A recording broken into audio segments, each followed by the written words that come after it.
ये लॉरी यहाँ पे स्टक हो चुका है।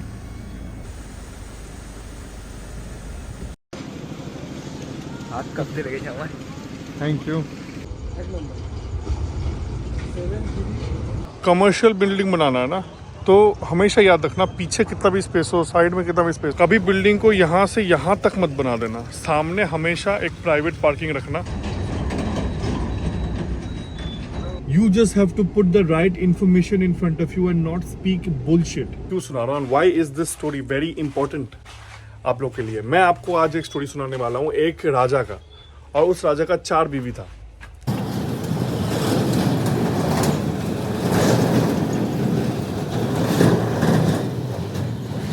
गाड़ी पूरा ही आइडल हो जाता है और सब एकदम पार्किंग कर देते हैं।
Good morning guys, welcome back to another blog, welcome back to Bigg Boss zone. कैसे हो आप सब?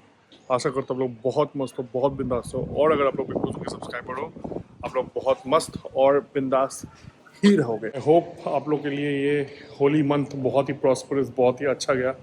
अभी मैं नहीं करने वाला हूँ काम पे, क्योंकि बिजनेस अभी डाउन होने वाला है, क्योंकि ईद के टाइम पे ना सब अपने गाड़ियों को बैठा देते हैं, क्योंकि मेजॉरिटी लोग यहाँ पे मुस्लिम्स होते हैं। वो लोग ईद के टाइम पे ट्रेड नहीं करते।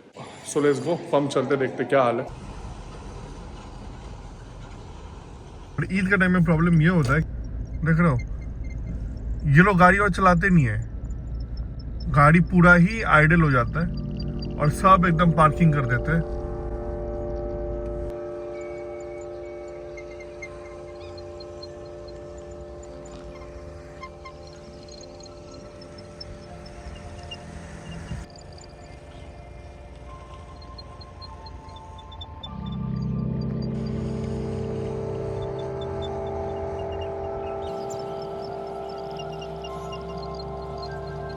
Story time.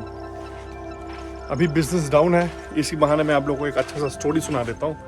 एंड मैं आप लोगों को ये बोलूँगा कि मैं आपको ये स्टोरी क्यों सुना रहा हूँ, why is this story very important आप लोग के लिए। मैं आपको आज एक स्टोरी सुनाने वाला हूँ एक राजा का, और उस राजा का 4 बीवी था। राजा बहुत ही पावरफुल था एंड वो अपने चौथी बीवी से सबसे ज़्यादा प्यार करता था। अपने चौथी बीवी को सोना, जवाहर, हीरा मोती सब कुछ वो खरीद के देता था। सबसे ज़्यादा वो अपना चौथा बीवी को प्यार करता था। तो जब राजा बीमार पड़ा, क्योंकि राजा युद्ध में गया और वो घायल हो गया, और फिर उसे लगा कि मैं मरने वाला हूँ, तो वो अपने चौथे बीवी को पूछता, जिससे वो सबसे ज़्यादा प्यार करता था, कि क्या तुम मेरे साथ मेरे आफ्टर लाइफ में जाओगे। तब आफ्टर लाइफ के कॉन्सेप्ट होते थे। ये माना जाता था कि राजा लोग जब मरते हैं ना, उन लोग को सोना, उन लोगों को गोल्ड, डायमंड, नौकर चाकर, कुत्ते, सबके साथ पूरा ऑन्टोराज के साथ दफनाया जाता था। क्योंकि लोग मानते थे कि आफ्टर लाइफ बोल के भी एक चीज़ होता है, कि मरने के बाद भी दूसरी ज़िंदगी है, उसमें राजा को कोई प्रॉब्लम ना हो, कोई दिक्कत ना हो। तो राजा ने अपने चौथे बीवी को पूछा कि मैं तो तुमसे सबसे ज़्यादा प्यार करता हूँ, सबसे ज़्यादा सोना, जवाहर, डायमंड, मोती जो भी मांगे हो मैंने सब कुछ तुमको दिया है, क्या तुम मेरे साथ चलोगे। तो उसकी चौथी बीवी बोलती है कि नहीं, आई एम सॉरी, मैं तुम्हारे साथ नहीं चल पाऊंगा। फिर राजा अपने तीसरी बीवी को पूछता है, जिसे वो सबसे ज़्यादा बहुत सुंदर थी और उसे राजा सबसे ज़्यादा फ्लॉन्ट करता था सबके साथ। सबको बोलता था कि ये देखो मेरी तीसरी बीवी कितनी सुंदर है, बहुत शो ऑफ करता था अपने तीसरी बीवी को लेके। राजा अपनी तीसरी बीवी को भी बोलता है कि तुम चलो मेरे साथ, तुमको भी मैंने बहुत प्यार किया, बहुत लोगों के सामने प्राउडली मैंने तुम्हें दिखाया, क्या तुम मेरे साथ चलोगे? तो तीसरी बीवी बोलती है कि नहीं, आई एम सॉरी, मैं आपसे बहुत प्यार करता हूँ, आपने मुझे पाने के लिए बहुत कुछ सैक्रिफाइस किया, मुझे हासिल किया, आपने मुझे अच्छा रखा, लेकिन मैं आपके साथ भी नहीं चल सकता। राजा अपने दूसरी बीवी को पूछती है, जिसे वो हमेशा बहुत अपने पास रखा था एंड हमेशा सपोर्ट किया था, हर चीज़ जो वो मांगी थी उसने वो दिया था। राजा अपनी दूसरी बीवी को भी पूछता है कि क्या तुम मेरे साथ चलोगे? तो दूसरी बीवी बोलती है कि मैं भी आपके साथ नहीं चल सकता, लेकिन आपका जो फ्यूनरल्स का जो चीज़ है, आपको दफनाने का जो प्रोसेशन है, लोगों को खाना खिलाना पिलाना जो भी करना है आपके नाम पे, आपके चले जाने के बाद मैं वो सब कुछ आपके लिए कर दूंगा, उसमें कुछ दिक्कत नहीं है, I will take care of all of it. फिर पीछे से एक आवाज़ आता है उसकी फर्स्ट बीवी का, वो बोलती है कि मैं आपके साथ चलूँगा आपके आफ्टर लाइफ में भी, और सदिया हमेशा मैं आपके साथ रहूँगा, कभी भी मैं आपको नहीं छोड़ूंगा। फिर राजा को बहुत बुरा लगता है, क्योंकि राजा ने अपने फर्स्ट वाइफ को बहुत ही अनदेखा किया था, फर्स्ट वाइफ को बहुत ही इग्नोर किया था, तो वो उतना अपने फर्स्ट वाइफ को ख्याल नहीं रखा, अपना फर्स्ट वाइफ को कभी भी उसने उतना ख्याल रखा नहीं, and he did not pay much attention to it. तो ये स्टोरी का मॉडल यही है कि हमारा जो चौथा बीवी है, जो राजा था, वो हमारे लाइफ में हमारा पोजेशन से हमारा बॉडी है, वो हमारे लाइफ में हमारा बॉडी है। हम लोग अपने बॉडी में ब्रांडेड कपड़े पहनते हैं, कीमती घड़ी पहनते हैं, एंड सोना जवाहर सब चीज़ से हम लोग अपने बॉडी को एकदम ढक के रखते हैं, लेकिन जब हम लोग मरेंगे हम लोग अपने बॉडी को कभी लेकर नहीं जा पाएंगे और हमारा बॉडी हमारे साथ नहीं जा पाएगा। कुछ लोगों का इसी दुनिया में जल जाना है, कुछ लोगों का इसी दुनिया में दफन होने वाला है, तो बॉडी हम लोग नहीं लेके जा सकते। चौथा बीवी हम लोग के लिए हमारे ऊपर जो अप्लाई करता है वो है हमारे पोजेशंस, हमारे बहुत प्राउड पोजेशंस, जो हम लोग को बोलते हैं, देख मेरा इतना बड़ा घर है, देख मेरा इतना ज़मीन है, देख मेरा इतना प्रॉपर्टीज़ है, ये है। आपने जो सब भी किया है, जो सब भी सैक्रिफाइस करके ये सब को हासिल किया है, ये सब भी आप आफ्टर लाइफ में नहीं लेके जा सकते हो, ये भी इसी दुनिया में रहने वाला है। और दूसरी चीज़ है जो बोलता है कि नहीं ठीक है, मैं आपका टेक केयर कर लूँगा, आपके मरने के बाद आपका फ्यूनरल, आपका खाना पीना सब कुछ का ध्यान रखूँगा, उसके बाद जो प्रोसेस है सब कुछ ध्यान रखूँगा, वो है हमारा फैमिली।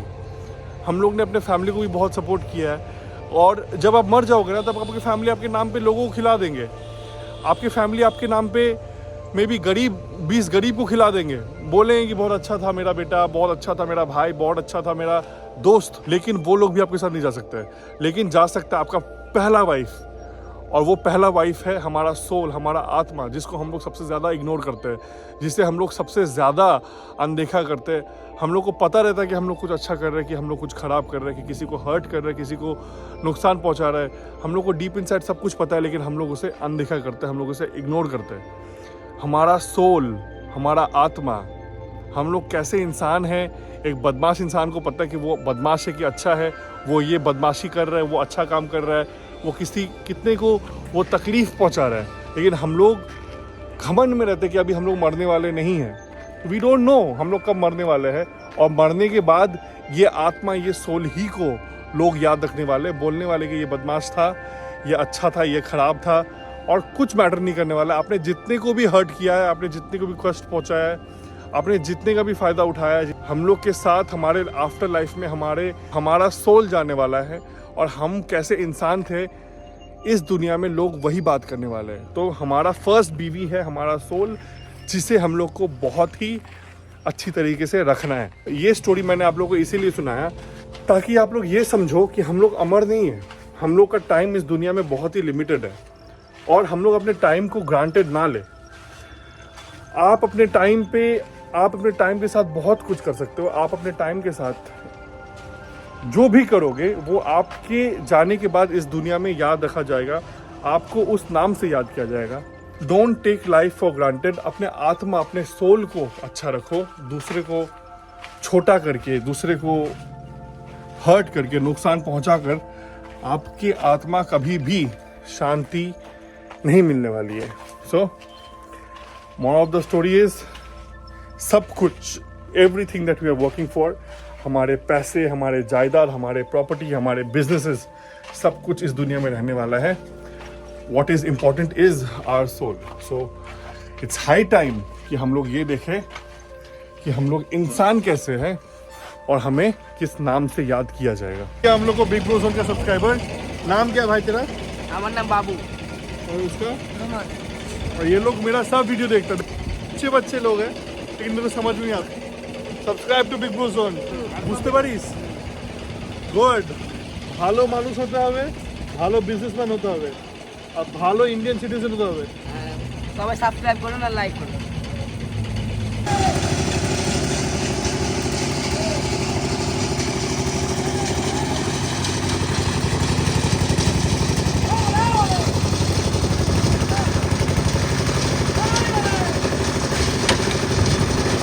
और मेरा ये बिल्डिंग बन रहा है।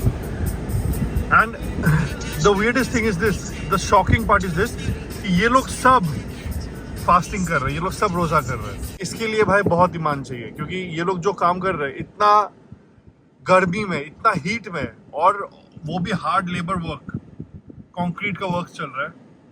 एक जन ना लिटरली माथा घूम के वो गिर गया, मैं उसका वीडियो लिया नहीं, लेकिन वो फिर भी उठ के बोल रहा कि भाई मैं रोजा तोड़ूंगा नहीं, मैं काम ही करूँ। ये लोग सब कोई फास्टिंग किए हुए हैं और लिटरली इन लोग का बॉडी भी नहीं चल रहा है, लेकिन फिर भी ये लोग पूरा काम कर रहे हैं।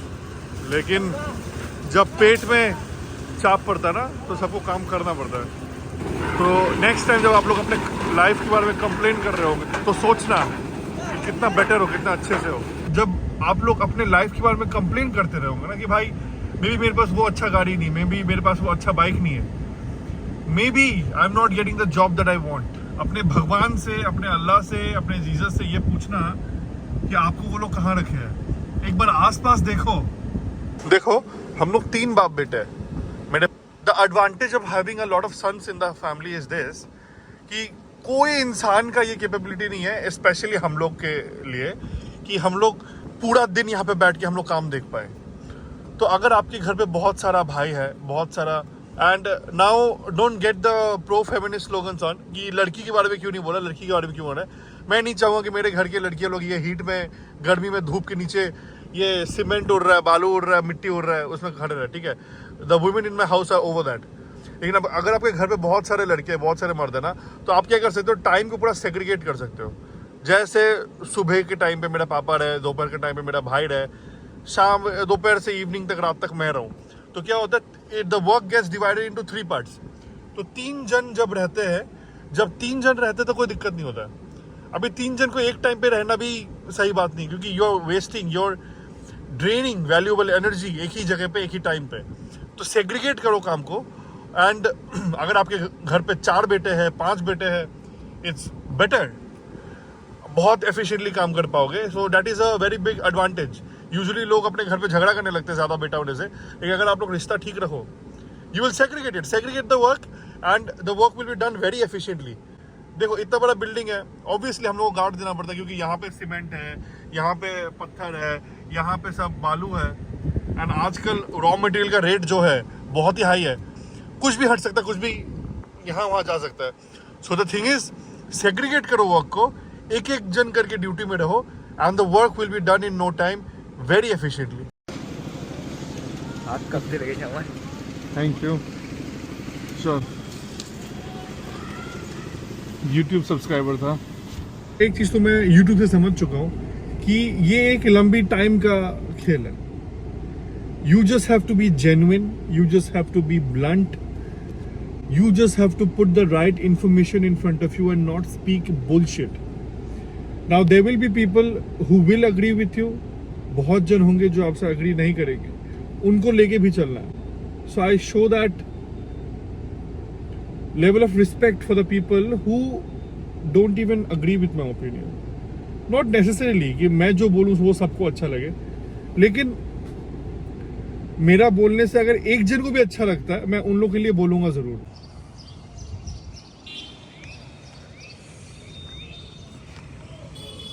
तो एक फ्लोर का पूरा ढलाई हो चुका है। आप लोगों को पता है ये पानी क्यों दिया जाता है ढलाई में? क्योंकि ये पानी देने से ढलाई और कंक्रीट को जितना भी पानी मिलता है कंक्रीट उतना ही टफ होगा, इसीलिए यहाँ पे हम लोग पानी दे देते हैं।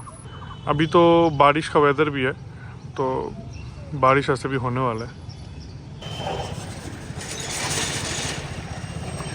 एक सजेशन मैं आप लोगों को दूंगा, अगर आप लोगों को कभी भी कमर्शियल बिल्डिंग बनाना है ना तो हमेशा याद रखना पीछे कितना भी स्पेस हो, साइड में कितना भी स्पेस हो, कभी बिल्डिंग को यहाँ से यहाँ तक मत बना देना। सामने हमेशा एक प्राइवेट पार्किंग रखना।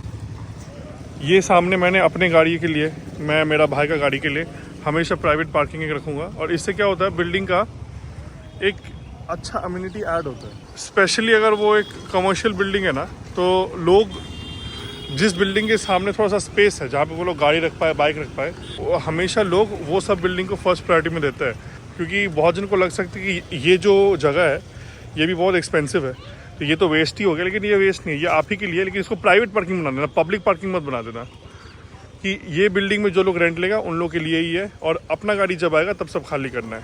ठीक है, तो दिस इज़ वन सजेशन जो कमर्शियल रियल एस्टेट बेचने में आप लोगों को बहुत ईजी हो जाएगी। देखो मेरी बहन और मेरी बीवी जिम करके आ रही है और गाड़ी बहुत दूर है, मुझे अभी तक गाड़ी दिखा भी नहीं, लेकिन टाइगर को पता चल गया कि वो आने वाला है। देखो बहुत दूर से हॉर्न आ रहा है, कोई भी गाड़ी हो सकता है, लेकिन इसे पता है कि कौन सा गाड़ी आने वाला है। ये देखो ये लोग आ चुका है। पहले वो देखो, इससे ज़रूर पता रहेगा कि कौन आ रहा है और कौन नहीं आ रहा है।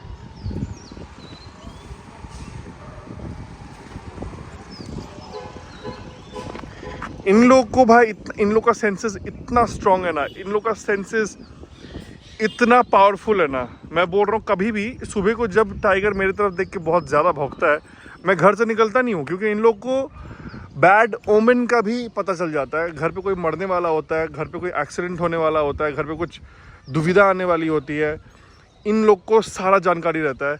मौसम ख़राब होने वाला है, अर्थक्वेक आने वाला है, कुछ बारिश होने वाला है, देखो चला गया वो नीचे,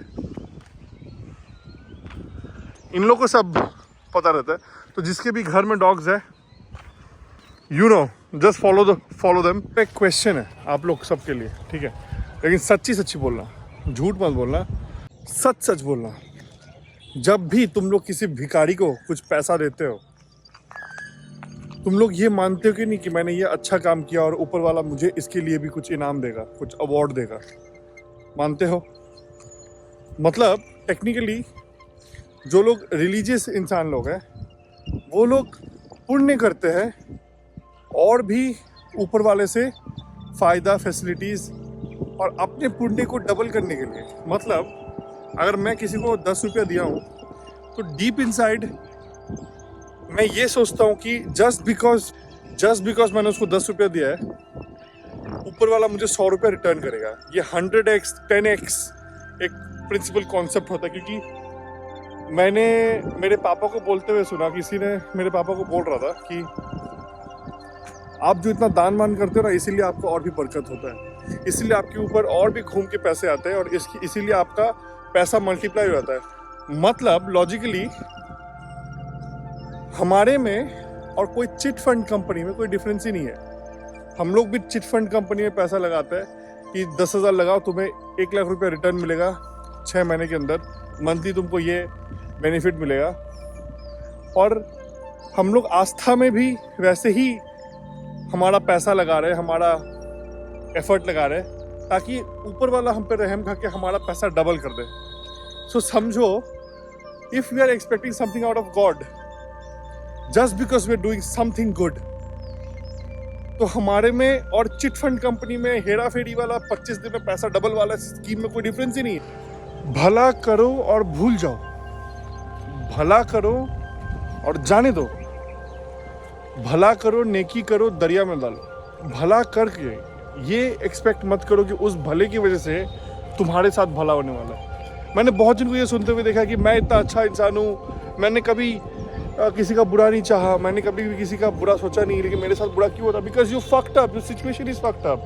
और सबके लाइफ में फक्ड अप सिचुएशंस आते हैं। You need to know how to handle that fucked up situation instead of crying about it. उसके लिए रोना बंद करो।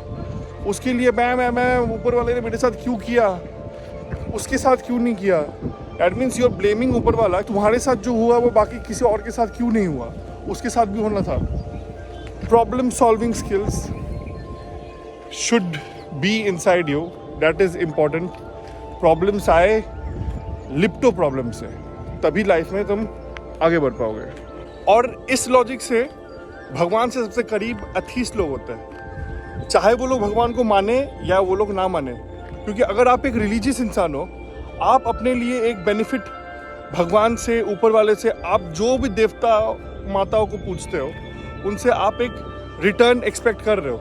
लेकिन जो लोग अथीस्ट है, नॉन रिलीजियस है, जो बंदा उन्हें रिटर्न करेगा वो एंटिटी ही को वो लोग नहीं मानते हैं। तो अगर वो लोग कुछ अच्छा काम करे तो उस अच्छा काम के अंदर वो लोग कुछ रिटर्न सोचते नहीं है। वो लोग कुछ भी अपना फायदा के लिए अच्छा काम नहीं करते कि मैं ये कर रहा हूँ मुझे रिटर्न मिलेगा, because they don't give a shit. Return करेगा कौन? भगवान ना रिटर्न करेगा, वो भगवान ही पे नहीं मानता हूँ। तो लॉजिकली अथीस्ट लोग भगवान के ज़्यादा करीब है, क्योंकि भगवान हमें ये बोलता है कि जो लोग बिना कोई स्वार्थ के किसी और का भला करे, वही लोग मेरे से सबसे करीब है। बस भाई लोग, मेरा मैसेज यही रहेगा कि धर्म में अंधा मत हो जाओ, धर्म में अंधा मत बन जाओ कि तुम लोग अपना दिमाग ही यूज़ करना भूल जाओ। क्योंकि तुम्हारे दिमाग को यूज़ करने में भी धर्म ने पाबंदी लगा दिया कि अगर तूने दिमाग लगाया, अगर तूने क्वेश्चन किया तो तू जाएगा नरक में। उससे डरना नहीं है।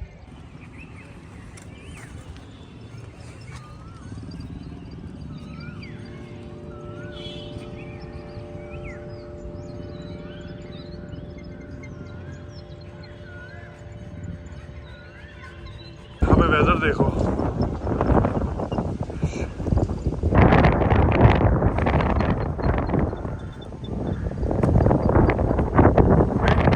बस एक ही जगह पे बिजली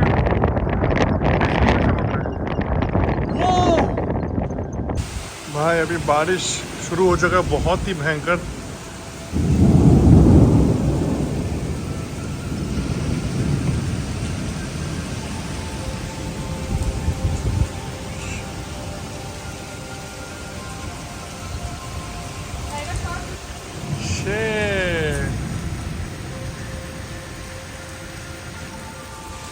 Oh fuck.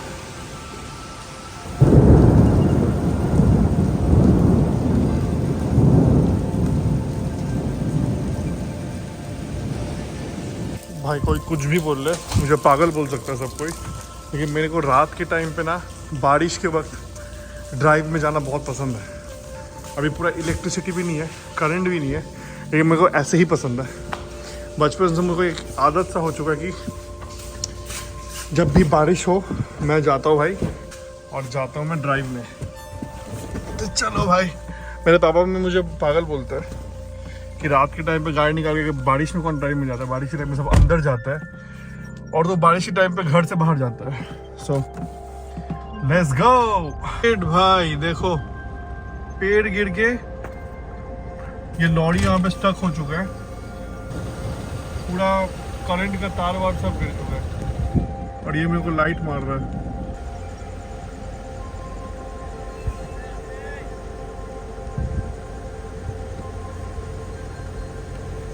शिट, ये कैसे जा रहा है भाई?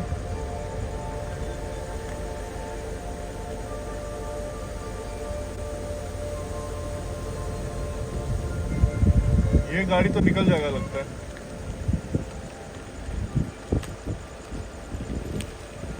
ये निकल गया।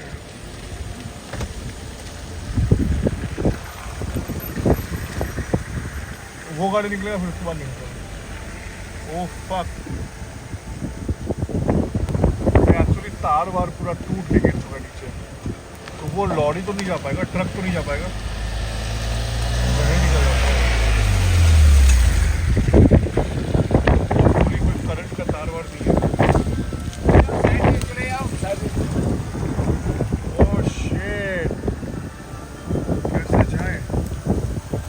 गाड़ी में लगेगा तो जरूर।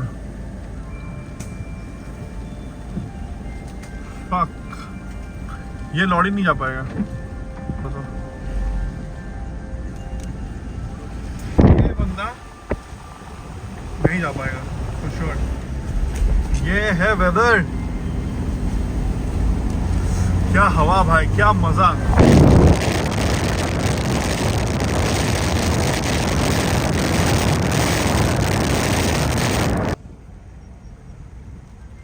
मजा आ गया भाई, यही तो वेदर है।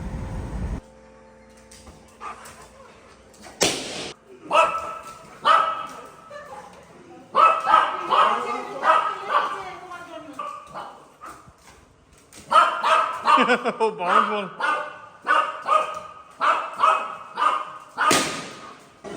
तो भाई अभी हमारे घर पे हो रहा है सहरी। सुबह के टाइम पे जो लोग फास्टिंग करते हैं उसे, मुस्लिम्स जो सुबह के टाइम पे फास्टिंग करते हैं उसे सहरी बोलते हैं।